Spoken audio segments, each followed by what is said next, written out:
Ladies and gentlemen, please welcome Christopher Titus.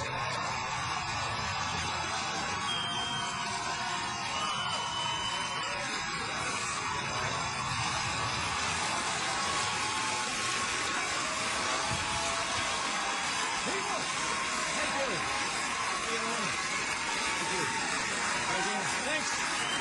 Thank you. Wow.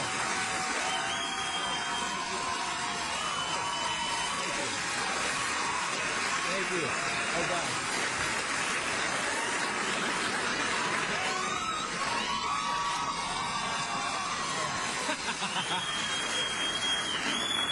So it seems that because of every syndrome and disorder we've invented in the last 20 years, the Los Angeles Times reported that 63% of American families are now considered dysfunctional. My God.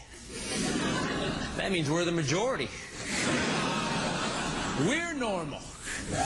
It's the people that had the mommy and the daddy and the brother and the sister, little white picket fence. Those people are the freaks, man.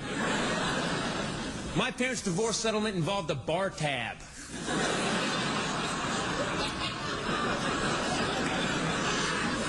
They had a big court battle over who got to keep me. Mom won. She made me live with Dad.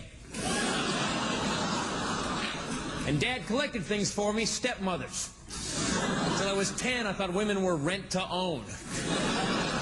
I've got 5 stepmothers. My dad's been approved for a marriage license gold card.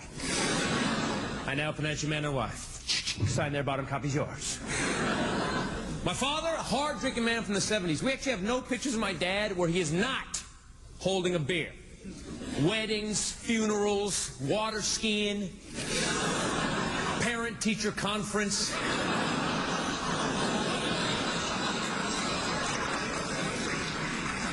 When I got sick around him as a kid growing up, he'd always warm me up a shot of 100-proof whiskey. Never got sick. That I can remember. If I had a cough, boom, shot of whiskey. Got out of hand, though. One day I woke up in a field on my big wheel, naked. Strange pampers on my head. First grade show and tell. Taught the class to mix Long Island iced teas. From scratch.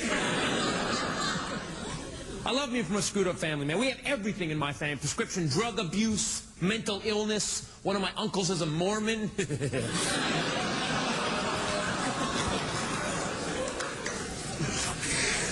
And people get so weird about mental illness. It's like anything else. You follow the rules. You don't put a heart patient on a roller coaster. You don't put a mental patient on a hunting trip with you. My mom's insane. Of course, I don't mean my mom is insane. I mean, we, the jury, find the defendant.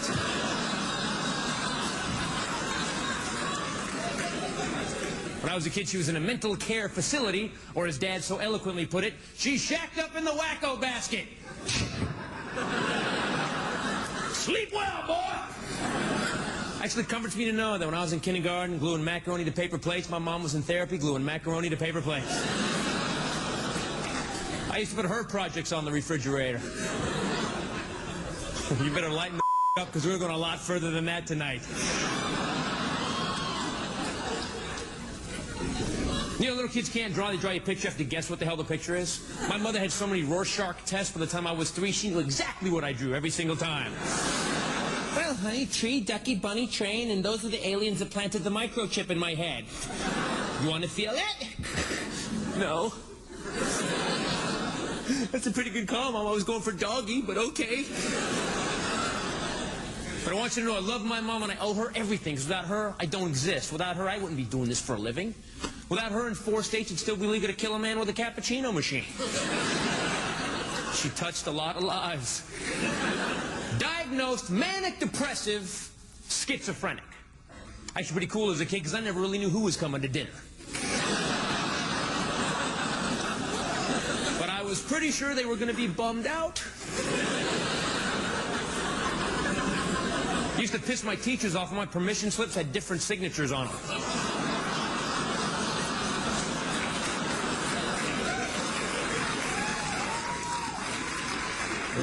Okay, Mr. Smartass, why don't you stand up? Who's this one supposed to be? It's my mom. Call her.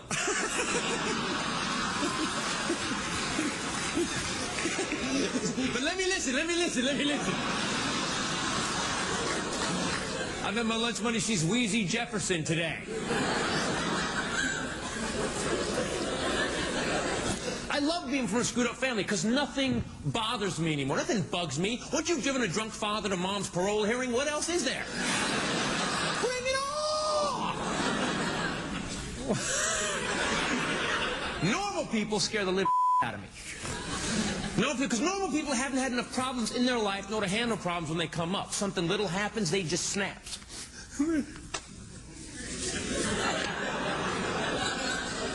Toilet backed up. Is there no God?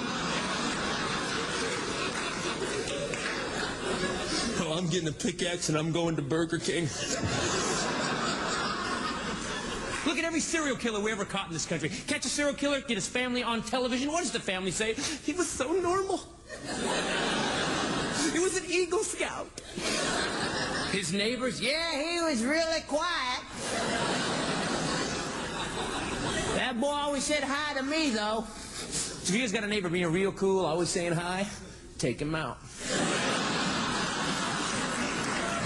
That's him. Love screwed up people, though. I hang out with screwed up people forever. Screwed up people are great, because screwed up people have been through some stuff. They know what can happen. They know the problems. Because if you've been through a lot of in your life, you know every time you just about to hit the fan, you step to the side of the fan. That's right. And all the poor little normal people. Hey, you learned something, didn't you? Uh-oh, you got something right here. Glad I was raised by my father instead of my mom, too. Because women in general suck at raising kids. That's right, I said it. Who wants some? Come on.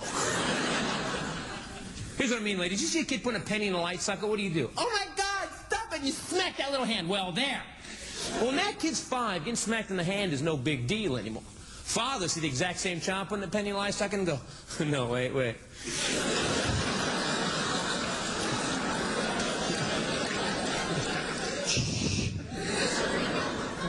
Well, go on.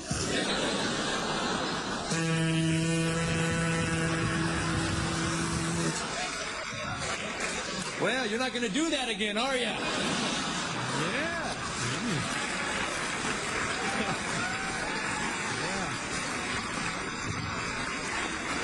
No, I know it hurt. It shot your ass about 8 feet, that's all. Come on, get up. Yes, your eyebrows will grow back. Come on. See, a mother will just give you knowledge. A father makes you earn knowledge. My dad never taught me dick my whole life. Just go do it. You screw it up, but sooner or later you'll get it right. Just go do it. Yeah, certain things that method should not be applied to, though, like your first brake job.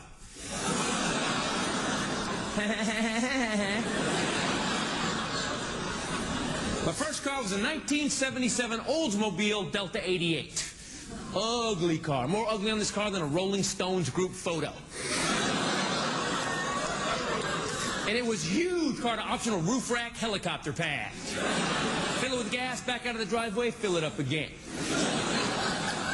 And one day the brakes started making this high-pitched grinding noise, and I was 16, so I listened to the noise for about 10 weeks. I finally said, Dad, man, the car's making like a noise. Well, then you should, like, fix it. So I back the ass end of the car into the garage, but I leave the front wheels on a 22-degree slope driveway, and I jack up the ass end. Yes, I'm about to get a lesson in gravity, aren't I? And I know my father was in the living room window going, wait.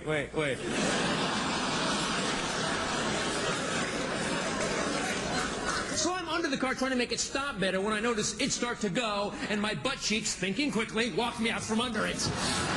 And 3 tons of vehicle went on the garage floor. Now, I ended up on the other side of the car. My dad couldn't see me, but he came running out of the house. Chris! Oh, my God, Chris! And I thought, I probably should tell him I'm okay. But that little thing in my brain said, no, wait.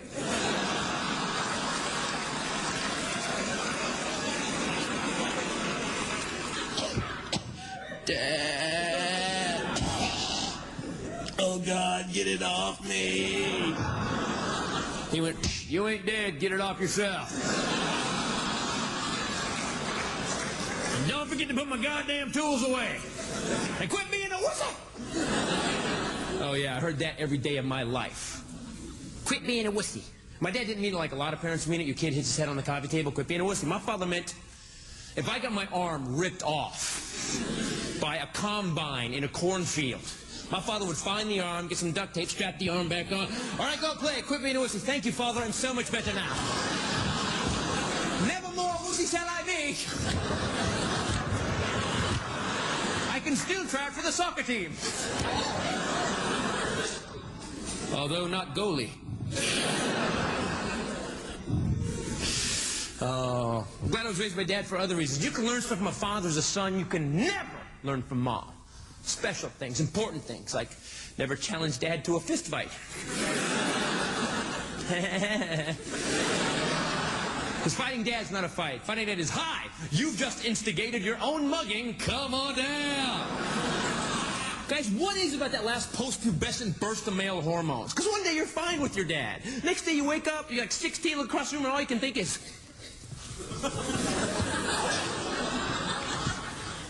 Oh!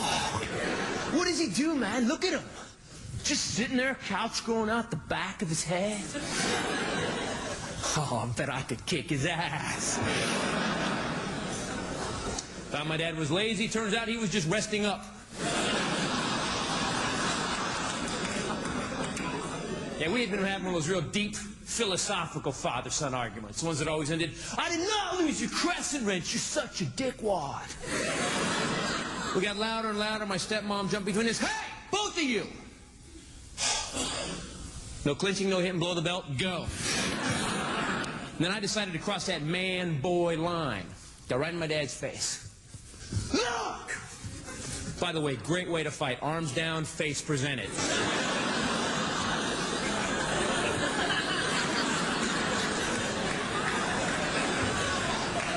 Yeah! You know what? I'm tired of your crap. Ooh, oh, I got some moves now, huh? I'm not 7 anymore, am I? Come on, me and you, old man. Except I only got out old. I woke to an EKG machine beeping. Dad standing over me. Not gonna do that again, are you?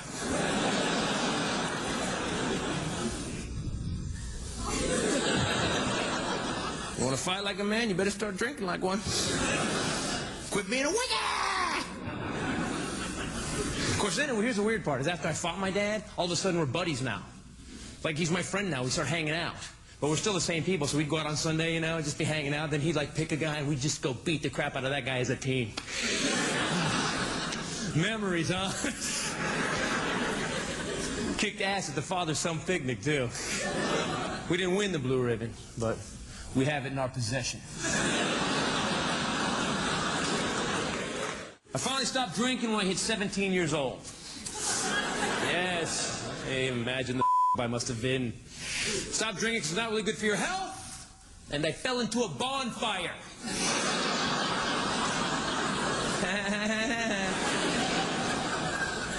Yeah, you're done drinking then. You don't need AA. Falling into a bonfire is a one-step program.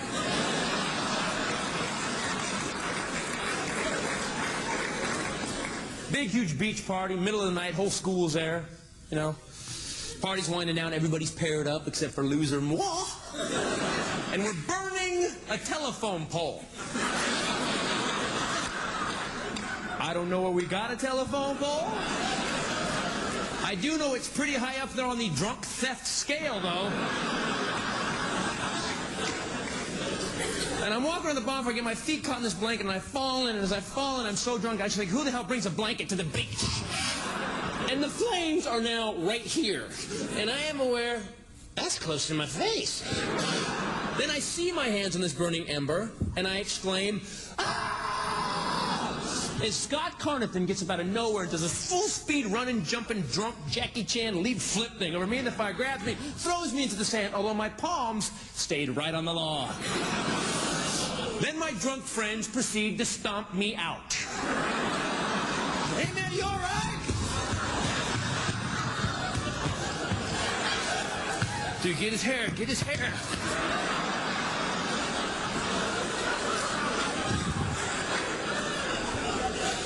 Dude!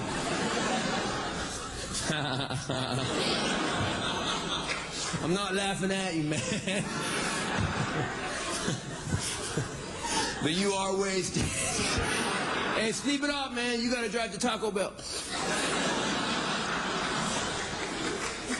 So by now the whole school has gathered around me because they've seen the steam rising from the beach. And then I'm going to be the story to tell on Monday. You're going to believe Titus did that. And they know I need medical attention, but it's way too early to end this party. Tony!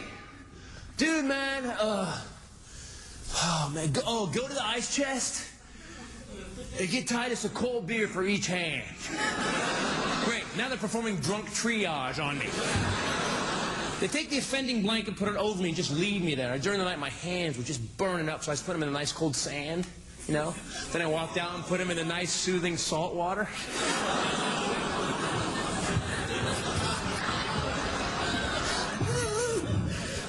I pass out at shore level, waves lap against my head till morning. 6 a.m. in the morning. My friends wake me up and take me to this emergency center near the beach in Santa Cruz. Emergency center. It was like an emergency shed. There was a doctor, a weed whacker, and a rake. And my friends don't want to be involved with this dumbass thing that I did, or the story at all. So before they let me go in to get medical attention, they stop me in the parking lot. Titus, dude, look, man, shut up, I'm telling him. Look, man, we talked about it. And here's what happened. You're a homeless guy, and we found you on the beach.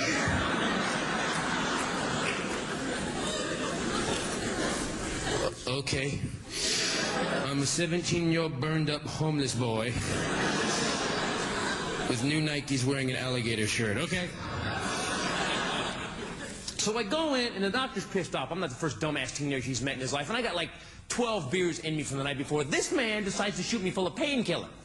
Yeah, nothing like that Demerol Budweiser cocktail to start the day. I was in this phase where everybody looked like a lizard for a while. Then there was like this Stanley Kubrick, Charlie Brown cartoon, man, because everybody was spinning and going, la, la, la, la.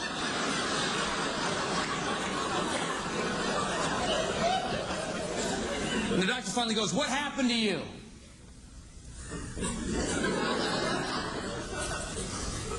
Well, oh reptilian one, I fell into the bonfire. So when you fell in, son, did you breathe in or did you scream?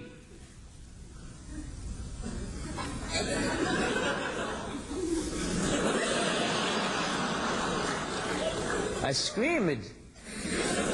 What would you do? And instantly the dude's right in my face. He's right here. He's got my chin in his fist, and he goes, good, because if you'd have breathed in, son, guess what? The hot air and the flames would have collapsed your lungs, and you would have died.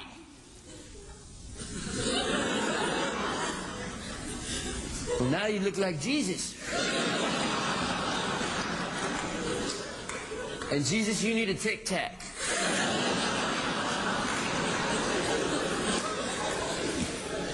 Then the man takes out the stiffest brush I have ever seen in my entire life. Don't puss out on me now. And this green soap, which I don't think it was soap, I think it was a piece of lava rock spray painted green with barnacles and glass stuck to it. And I have so much painkiller in me, I don't get to feel, but I get to see and hear.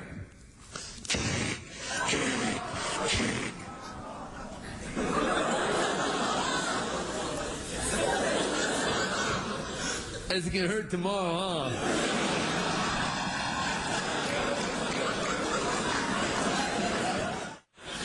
Always got the drunk driving lecture too. Every week I get the drunk driving lecture. Probably because I fell into a bonfire. Of course, my dad drank and drove all the time. Maybe it wasn't a lecture, you know? Maybe it was helpful tips from the master. Comes to drinking and driving, my dad's Obi-Wan Kenobi.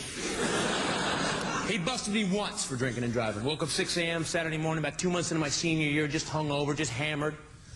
I wake up to my father standing over me, wearing a robe, holding a beer. Hey! Won't you get up and explain to me how come the car is parked at such an odd angle? On the porch. Across the street.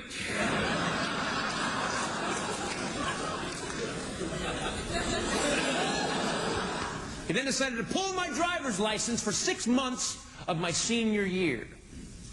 Yeah. Nothing screams prom night more than helping that date down off the handlebars, huh? Woo! Ching, ching! Party! Hold up, guys. My tuxedo's caught in the chain.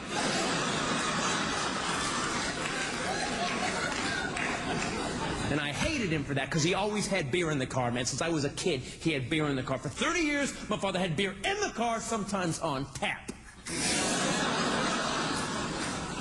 But then I found out that there is a God, and karma does work, because Memorial Day a while back, my father had a starring role at a drunk driving checkpoint.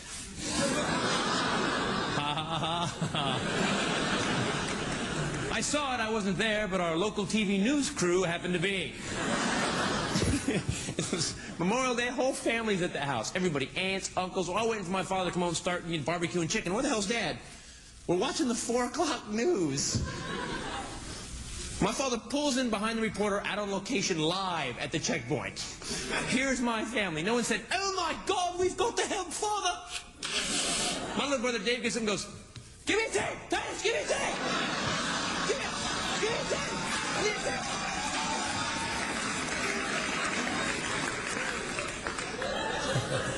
I have my dad getting busted on high-quality stereophonic VHS. For a while, every Christmas reunion, I just rented a big screen TV.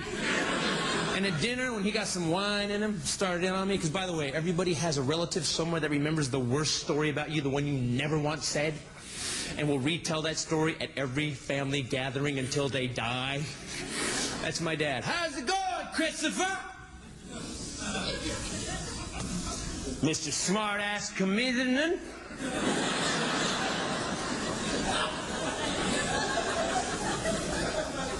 Comedian. You know what I'm trying to say, goddammit? What? Shut up! I'm talking to my son!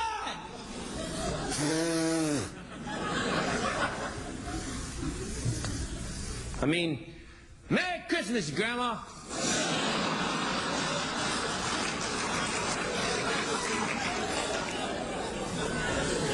Everybody, hey, everybody, hey, everybody, hey, everybody, hey. Hey, everybody, hey.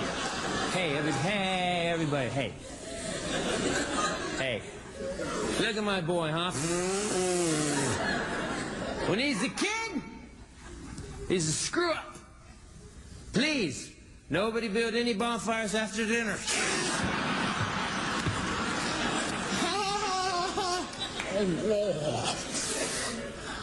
And the first job he got busted, I took it. Second year, I waited 20 minutes, said, "Grandma, hit the lights, let's go to the video." Okay. Everybody, meet me in the living room, get a piece of pie, you're gonna like this. Is everybody here? Okay, excellent, good. Okay. Okay, here we see Dad weaving into the checkpoint. 2 wheels on the sidewalk. Dad, you think that might cost you? Oh, now the cops want Dad to step from the vehicle. He opens the door, and the nice officers help him right back to his feet. Oh, now he's attempting to touch your nose test. Let's stop it right here. Hey, Dad, I'm pretty sure you're supposed to put the beer down first.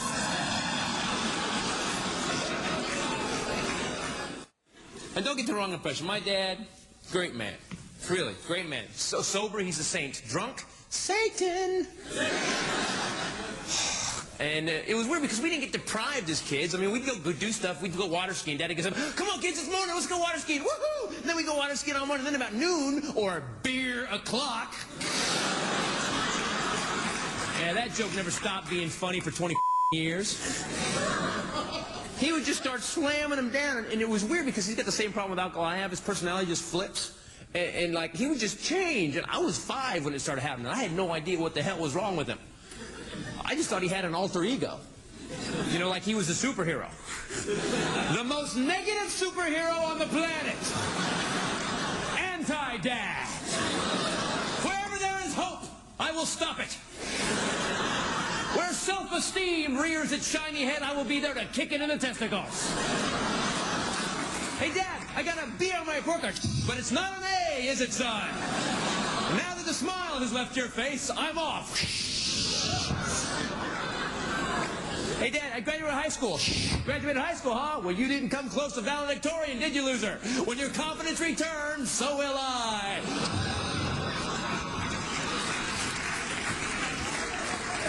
Hey, Dad, I got my first job. First job, huh? Well, you ain't manager yet, are you, fry boy? Hey, Dad, guess what? I finally made manager. Manager, huh? Well, a real man would own his own business. Now leave me alone. I'm off to destroy your brother. Hey, Dad, guess what? A couple years ago, I started my own business called Deranged Entertainment. We produce shows for national television, and I made more money per week last year than you made all year. What do you think about that? Ha!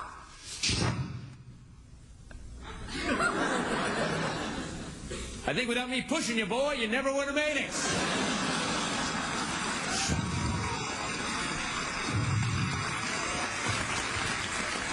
And that got canceled, didn't it?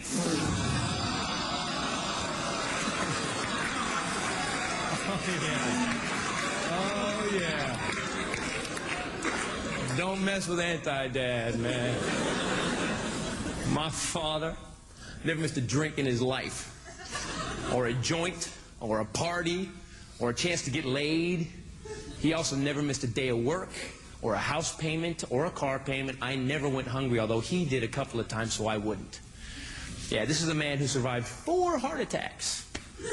A doctor revoked his organ donor card. Issued him a hazardous waste decal. Well, he actually had 3 heart attacks in a heart episode. Because his last heart attack, he was with an HMO. Yes. Yes. And it seems that if they write down heart attack, they have to admit you. But if they write down heart episode, they can give you Robitussin and send your ass home. Dad finally had a defibrillator implanted in his body. You know, clear! He had a little one right here. Ironically, the size and shape of a cigarette pack, which used to crack me the up, man. Because he smoked for 40 years. Now he's got a permanent little square right here. Hey, Dad, you got a cigarette? Yeah, hold up.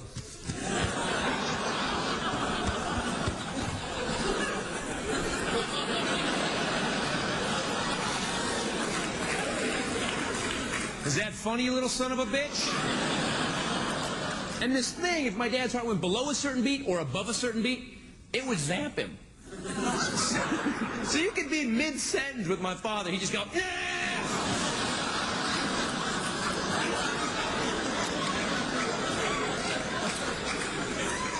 Dad, you okay? Hey, shot your ass about 8 feet, didn't it?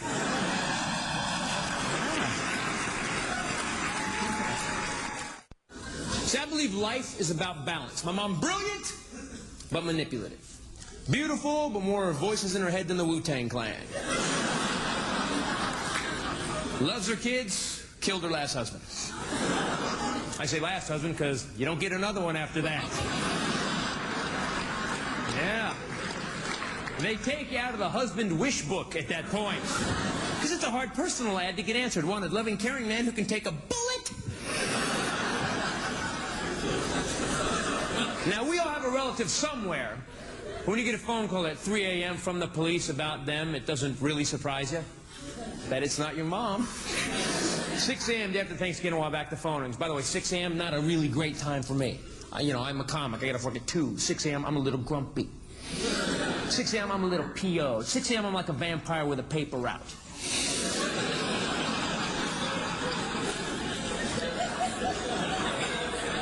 So I picked up the phone.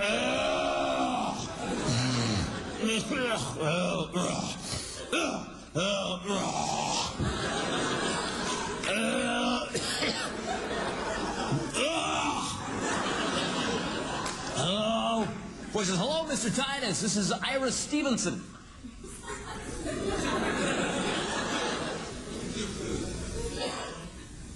And? "Well, sir, I'm your mother's lawyer."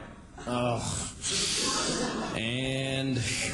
"Well, sir, your mom's in prison." And?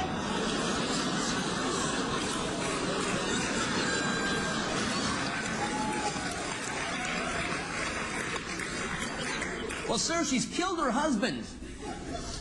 Oh. Okay, that's a new one.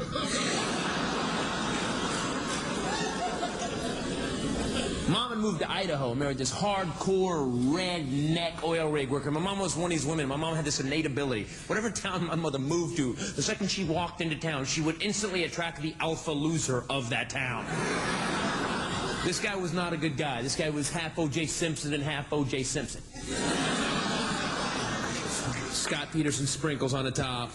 Little side of Robert Blake, you know, not a good guy. And on Thanksgiving Day, Mom had one of her turkeys on the table at 4:15. Well, this man thought it should hit the table at 4 o'clock. So he picked it up, threw it across the room. So my mom countered with a boiling pot of potatoes. As was her right. I looked it up in the domestic violence desk reference. Now, at this point, man's from turkey, mom's from potatoes. In a normal family, someone might have stood up and went, "Thanksgiving food fight." Oh, God bless us, everyone. But in this case, this man got up, beat the crap out of my mom, and crushed her face in. Yeah, so she went upstairs, got a gun, came down, and shot him 3 times, because she didn't want him to do that again.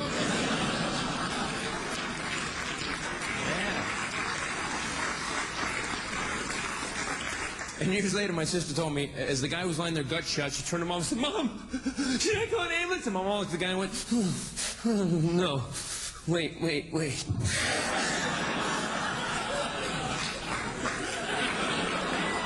She went to trial, got acquitted, and got the guy's $100,000 life insurance policy. Yes.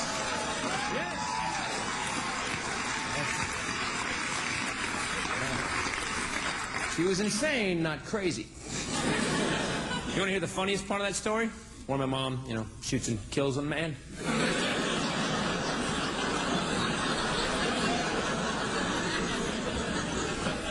When they moved to Idaho, the guy had 2 acres of land, and he was wanted to take my mom out and taught her how to shoot.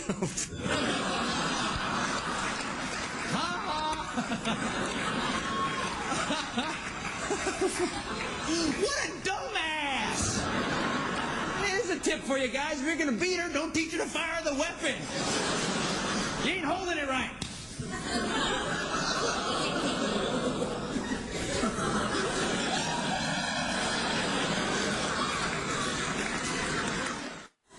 Now, most young men, when they get out on their own, will try to find a woman kind of like the one that married dear old dad.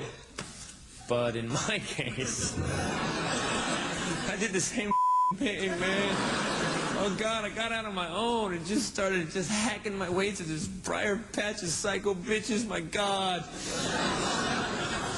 My last girlfriend, case number 246-B, was a nut.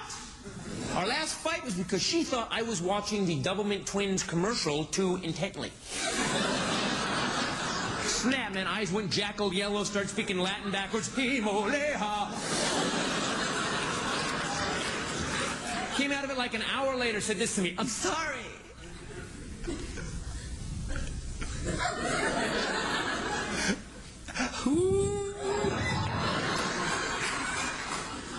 I have a sugar imbalance.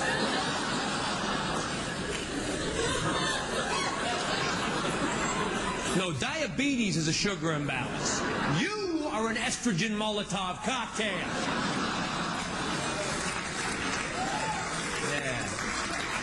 Yeah, I wish I'd said that. I'm gonna spend a night in jail because of that woman. But they don't let you stay in jail just because you're afraid of your girlfriend.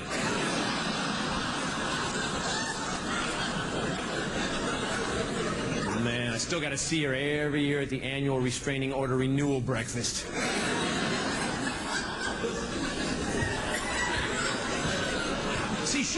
little quirk, a little glit. We'd get in an argument. I would present my side of the argument. Her retort would invariably be to punch me in the face. 'Twas a sugar imbalance. I started carrying Twix in a holster. It's two for you, none for me. And the weird part is, this girl had, you know how people have a build to anger? She had no build to anger. Like, you know, she could fight with someone, they're getting, oh, they're getting really pissed, man. I should only piss them off a little more, then I better stop. You know? She had none of that, man. She had two speeds. I love you and a... And the only hint I ever got she was about to snap was a second before she would snap, the room would smell like ozone. Her and I had a fight Christmas Eve watching Rudolph the Red-Nosed Reindeer, where I ended up calling the cops. Yeah, that earns me a white trash black belt.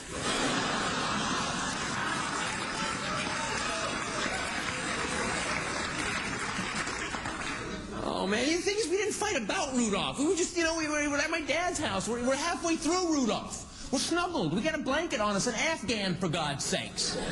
Ironically, the most peaceful of all blankets.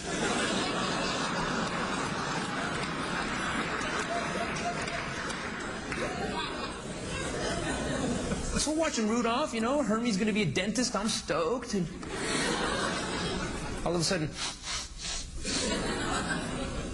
She goes, what kind of loser watches this crap?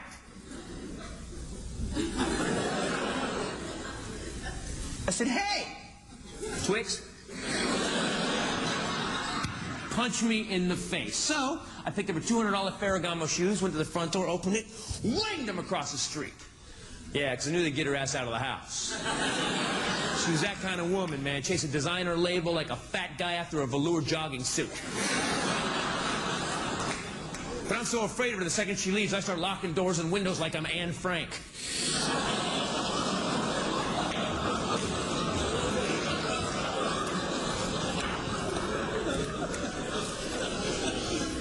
Then I sit down to watch Rudolph, God damn it.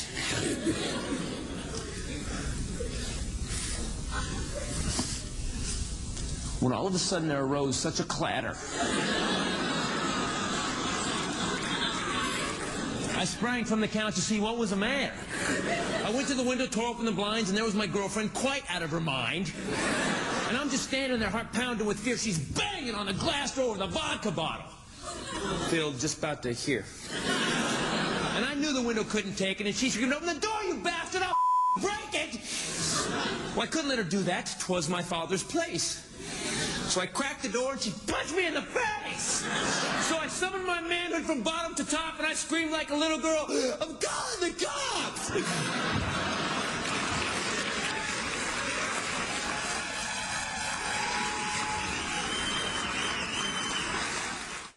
But sometimes when life is sucking, the best things happen. I actually met the girl who's going to be my wife. And we had actually gone to high school together, but at that time, she was in the hot-looking babes group. And I was in the outcast losers who fell into a bonfire group. Very exclusive group.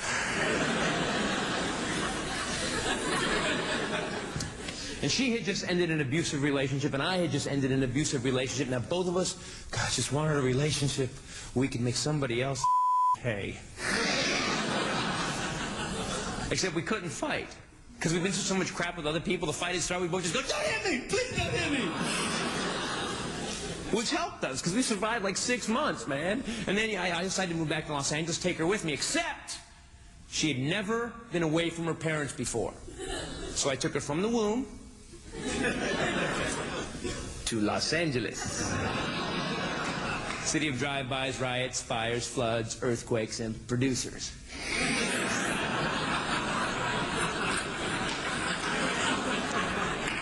And she would just cry every night. And I would hold her, hey, come on, hey, quit being a wussy! But I understood it was tough, so I hung around, you know, until she totally had the city wired. And then on the 4th day, I had to go make a damn living. So I call her every night from the road. How you doing, baby? Doing okay? No, you bastard! I got shot at Hoy's Walk-In Chinese Food. You suck. You're an ass casserole. I never want to see you. Clink. And she would break up with me. And I'd call her back, and I'd talk her down for like 15 hours. She'd be cool for like 3 nanoseconds. And then she'd break up with me again. And this went on day after day after day. And I don't think a man should ever break up with a woman this upset till the 53rd time she's broken up with him. Because I finally said, is that the way you want it? I heard you say yes. Is that the way you want it? You better be careful with those yeses. Fine.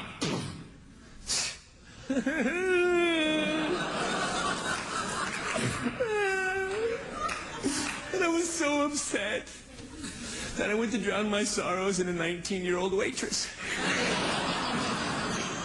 I know. Ladies, be clear. We're broken up. I don't want to see you anymore. Means something to us. And we don't have the 3-day eat cookies and cry period that you ladies have. We have a 5-minute, I'm going to find a girl who looks just like you. I'm going to just to prove I don't need you, period. And we'll feel bad while we're doing it, too. I miss her so much.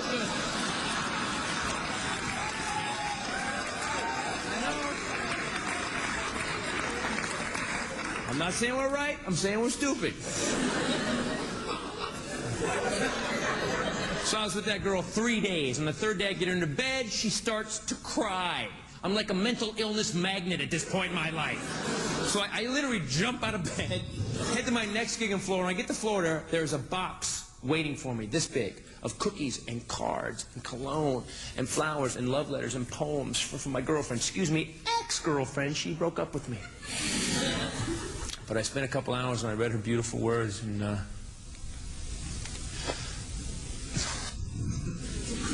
I started to realize that I owned her ass.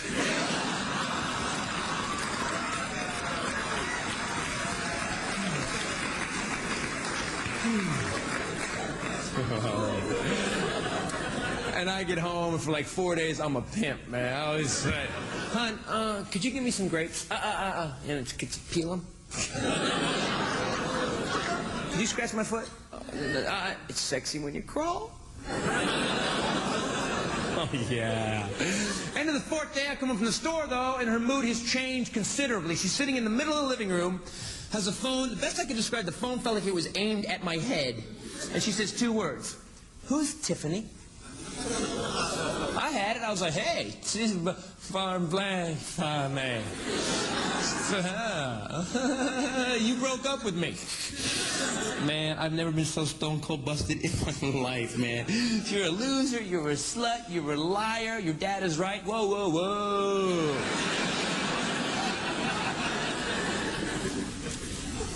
And I couldn't say anything. End of the 4th day, though, we move to the next stage of making up where I have to prove I love her every 3 seconds. Honey, I need some water. I'm on it. I need a tissue. Got it. I'd like you to punch yourself in the temple as hard as you can. Left or right side. Because I love you. That night, the phone rings. Don't move. Hello? Yeah, is Aaron there? Who's this? Hey, man, why don't you shut up and not worry who this is? Let me speak to Aaron. Well, before I shut the up, I gotta tell her who it is. All right. Tell her it's Randy. She knows who it is. Hold, please. Honey! Pumpkin!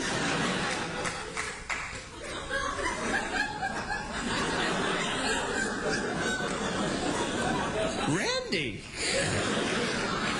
And my wife, who's about as devious as Don Knotts on sodium pentothal, grabs the phone out of my hand, looks at the phone, looks at me, and goes, slam! And I said, aha! Who's Randy? And we fight for 4 more days, except now I'm a contender. Slut! Loser! Whore! Yeah, well, Randy's the bodybuilder. Oh, yeah? Well, Tiffany is a waitress. Yeah, well, Randy made love to me on a table so hard, and I never orgasmed like that with you.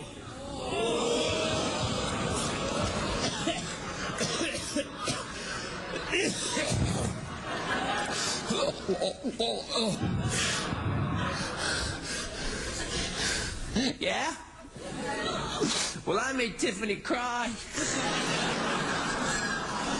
Yeah, well, you're not funny.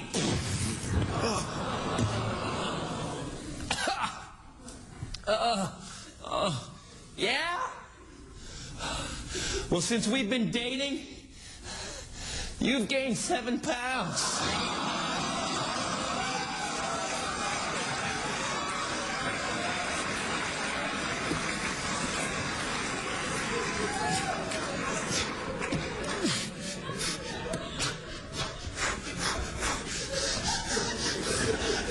Come on.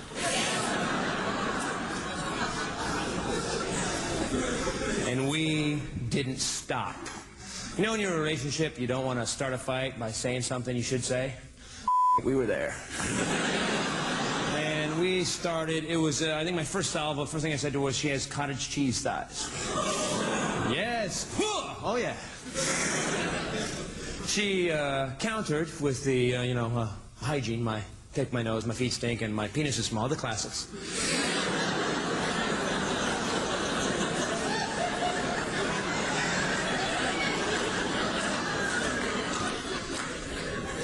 And then I went after her crackhead family, and then she tried to make fun of my mom, but I was like, so?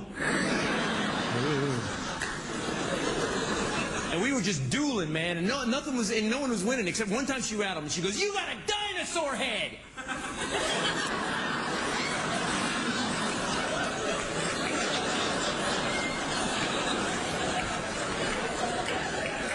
Nuh-uh. And we didn't stop. I'm talking, this fight raged. Man, sleep 15 minutes, fight 4 hours. Sleep 15 minutes, fight 4 hours. Went on for days. It's like 4 or 5 days. None of us was smart enough to leave. We just kept fighting. Until we ran out of crap to say, started repeating herself. Dinosaur head, I got it, I heard ya. I was big-headed with a small penis. I got it. I know why I stayed. I was raised by anti-dad. I mean, I'm an insult Navy SEAL. But this woman took everything. I mean, this woman took the C word. I know. I was like, my God. She's perfect.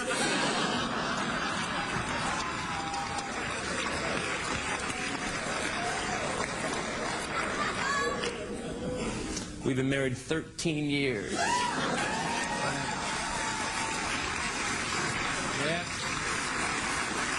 We don't have a phone anymore, but I've purchased a real sturdy table.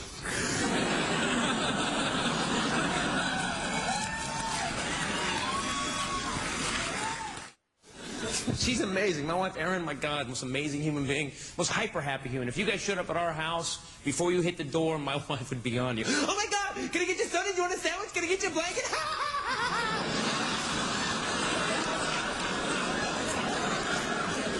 But because she's like that, it really made me, get her urine tested a lot more frequently. Came back with Care Bear DNA.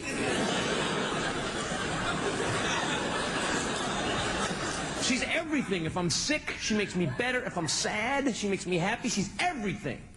Like a Swiss Army wife.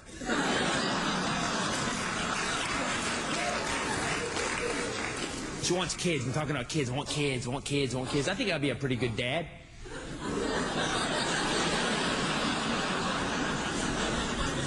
No time out in my house. Come here. Here's a penny. Go play.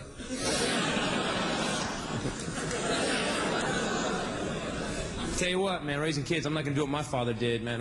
My God, my dad, on like a family trip, we had to sing every family trip. Like, you had to sing. You could not sing. You were in trouble if you didn't sing. It was like some horrible Vietnam psychological torture in the back.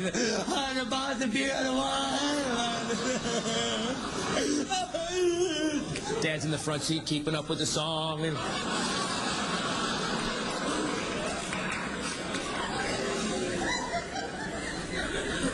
got a call from Dad a while back. So, got some news about your mom. And so she's living in Missouri in a trailer, because I guess when you move to Missouri, they give you a trailer.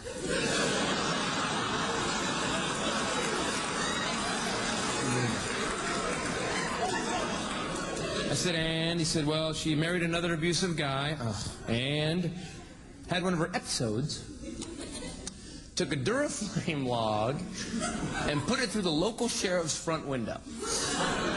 And I said, wow, that's another new one, huh, Dad? Because we keep a list by the phone.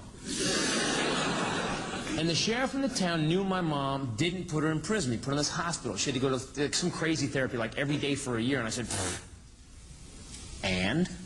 He said, well, she started seeing her life different. I said, and? He said, well, she took responsibility for all the crap that had happened. I said, and? He said, she realized it was her, not us, that caused it. And I said, and? He said, she got out and she killed herself.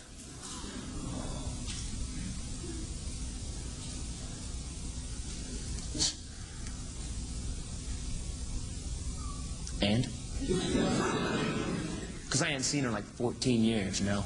Didn't really faze me. My dad goes, come on, Chris, don't be like that. I said, Dad, I'm right now. I hung up the phone. Then I called him back and said, Dad, she take anybody else with her? He said, you know, that was my first question, and and I didn't deal with it, you know. I said, I'm just going to take this pus-filled ball of pain, put it over here, wait 20 years, and cut out that piece of colon with the tumor in it. No big deal. But I had forgotten that your friends and relatives and people that truly love you can truly be a pain in the ass. Because nobody would let me forget this and move on. They're like, dude, man, you got to talk about it, man. It's your mom. Dude, back off. I'm cool. No, man, I'm not going to back off, man. You're tweaking. No, dude, I'm not tweaking. Back off. No, man, I'm going to say this, man. You are in denial. Look, head, I am not and never have been in denial. No!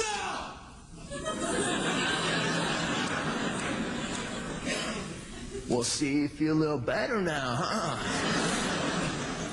And I didn't deal with it. And about 4 weeks after it happened, I was on this airplane to Lansing, Michigan to do some shows. I'm on the plane, and the cuisine is being served from a wheeled metal cart like most great cuisine. And the stewardess put this tray in front of me, and it was this Thanksgiving turkey platter ensemble. And whatever part of your brain kicks off memories, when I smelled it, it kicked off every memory about my mom like at one time. I was like, in an airplane today, not a real good place to have a nervous breakdown.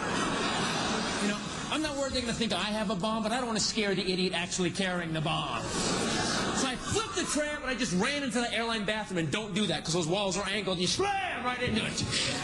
Now I'm lying on the floor in a fetal position and I'm crying. And I don't mean crying. I mean snot coming out my nose, booger bubbles bursting all over the place. And this is just about the time of the Unabomber, and the stewardesses are freaking, Mr. Titus, are you okay in there? Yeah!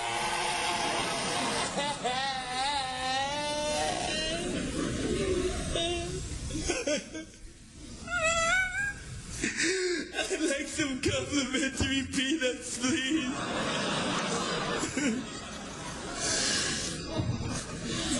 And I cried for almost an hour, 53 minutes. I was wearing a watch. And I got to tell you, I felt better. Like, it was weird. Like, I felt, okay, I need to do that. I felt better. And I walk out of the bathroom, but I don't want to talk to anybody. There's always that one guy in the plane. So, are you flying away from home or are you flying to home? Shut the up or I poke you out with this plastic spork.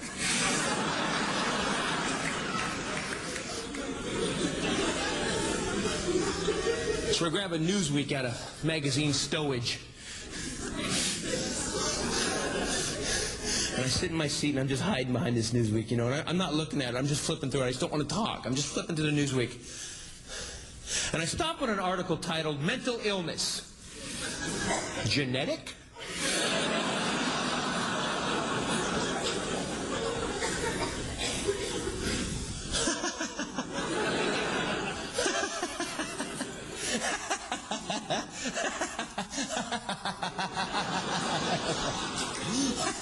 I have an excuse.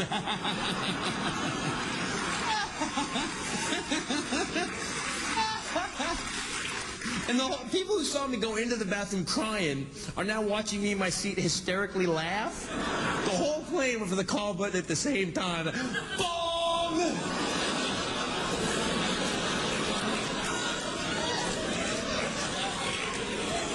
And the article said, if you have a history of mental illness in your family, there's a high probability between the ages of 18 and 35 it's going to happen to you. So I traced my family history. Check this out. In the 20s, I had Uncle back east killed 6 people. No one ever told me that at Christmas dinner. That's the story I want to know. My great-grandma was nuts. She screwed up grandma. My grandma on my mother's side was so insane. She tried to sleep with my father a week after my mom and dad got married.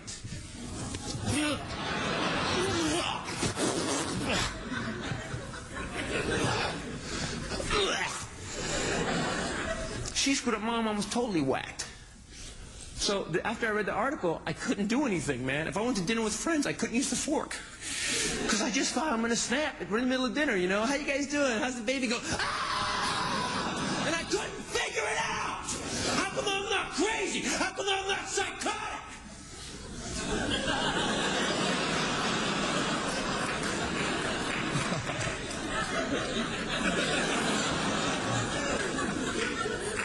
I tried therapy.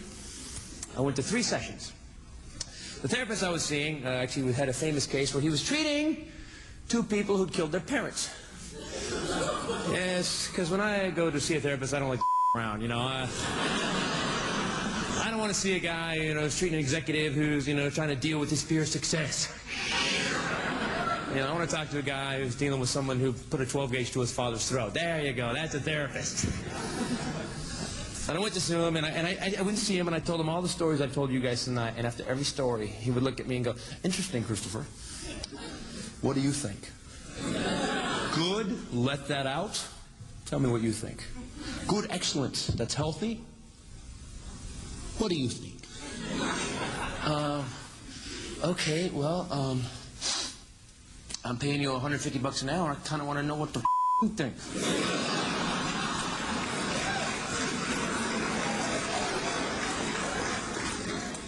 And I walked out of that session realizing I was slowly becoming one of those people that goes around, walks through life, you know, just blaming his present on his past. Well, that one friend, when you sit around telling stories, will tell the same lame-ass, tired story why his life hasn't worked out. "Yeah, man, I didn't get that good job. You know why? And I didn't go to a good college. You know why? I'll tell you why." Dude, don't tell me again. And I want you to know something, man. We all feel really bad that when you were in Troop 182, the Scoutmaster rubbed your butt at the overnight jamboree. What are you, like 30 now? You got life on backwards. Come here, let me flip it. There, see, now your past is behind you. Let's say you climb down off the cross, use the wood to build a bridge, and get over it.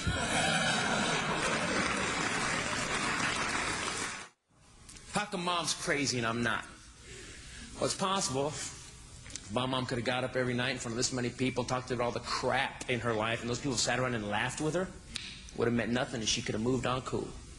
It's also possible she'd taken out the whole front row with a large caliber weapon. You don't know. She was like, woo! She was out there. But maybe, if the Napa State Mental Facility had an open mic night, things would have been different for Mom, you know. She'd have got her own TV show, and you'd read about me in the Inquirer as her heroin-addicted son. Oh, we can dream, you know? But whatever success I've had aside, this right here, I've been doing this since I was 18. For me, this right here is the difference between paycheck and medication and bed check. That's right.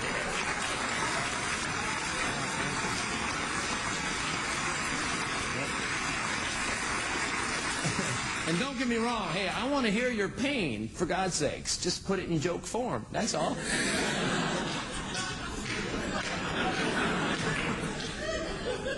Dysfunctional. I'm not dysfunctional. I'm evolving to the next level. So people, be proud you screwed up. Be proud of it. Don't get too proud like me. I got an argument with the guy in a bar. I bet him $50 I was more dysfunctional than he was. And he raped me.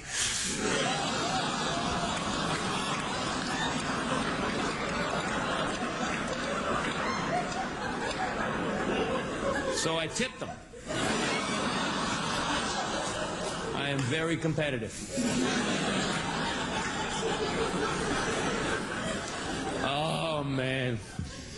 And you normal people, hook up with some screwed up people. Make us your friends. You need us. Who do you want taking your keys away at a party after you've been drinking all night? You want some normal guy, never had a drink before? Steve, are you okay? Can you drive? Should I get some coffee? Do you want me to tickle you?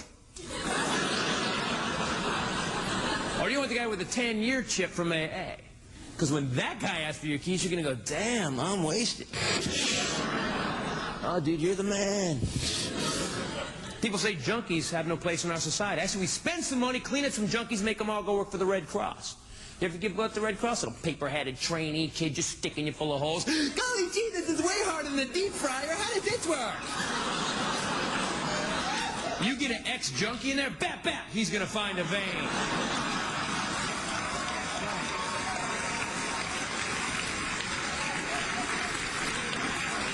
You're in, you're out, you got a sugar cookie, and you're happy. Los Angeles Times reported 63% of American families are now considered dysfunctional. Good. Because that means when Armageddon really happens, 37% of this population is going to lose their minds. Oh, God! The world is over! A 63%, we're going to go, hey, there's nobody watching the Lexus dealership.